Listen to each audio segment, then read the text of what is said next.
Ralf, congratulations. You wanted a strong showing from your team tonight. What did you think of what you got? Yeah, I think we were in control of the game in most parts. We had in total, I think, 65% possession of the ball, passing accuracy of more than 90%. So in possession, I think that was one of our best performances this year.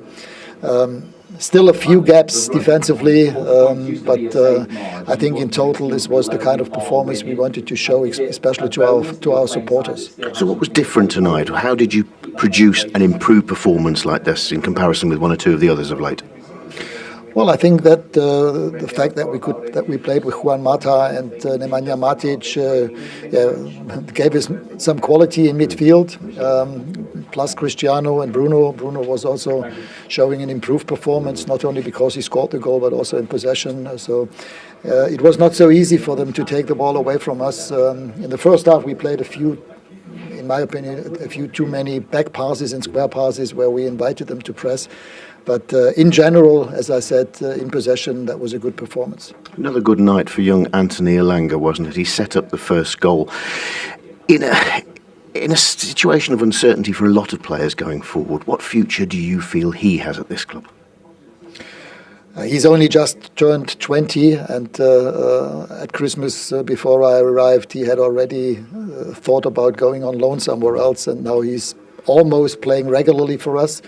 I think he's got a great mentality. He's a good lad. He wants to get better in every training session, and he will hopefully stay in the club for the next couple of years and then improve. I mean, there's still a lot of space for improvement for him, technically, tactically, but he wants to learn, and that's the good thing about him.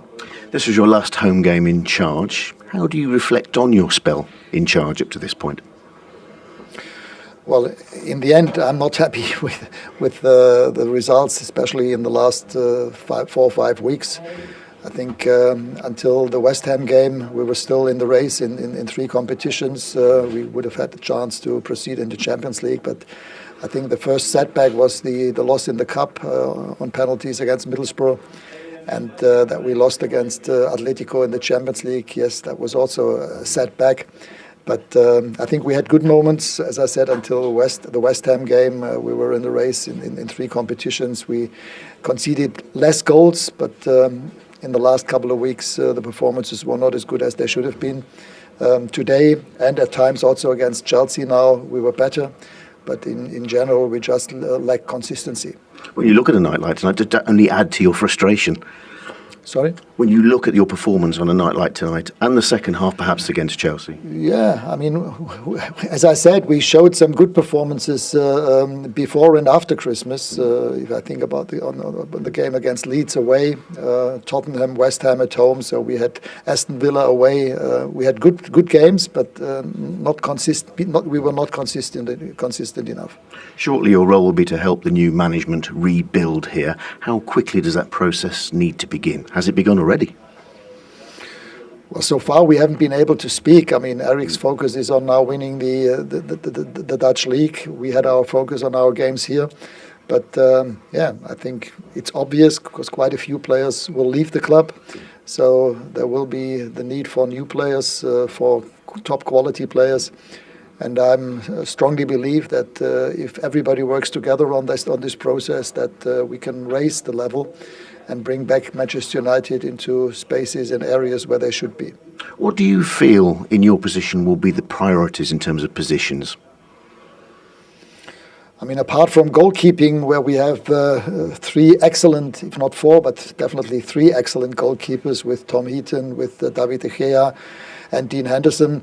In all the other areas, I think there will be players leaving the club, and therefore I wouldn't put my focus on special areas on the pitch. I think it should go all through the team. Just finally, rebuilding United is obviously a long-term project. In your view, how long is it likely to be before you feel this club can really challenge for the top again? As I said, other clubs only needed 2 or 3 transfer windows, but then again, you have to make sure that from day one, from now on, we bring in top quality players who really help us to raise the level and help all the other teams. I mean, all the other players in the team. And if this happens in this summer and then in the winter again and in the next summer window, I don't think it should take too long. Ralf, appreciate your time. Thank you.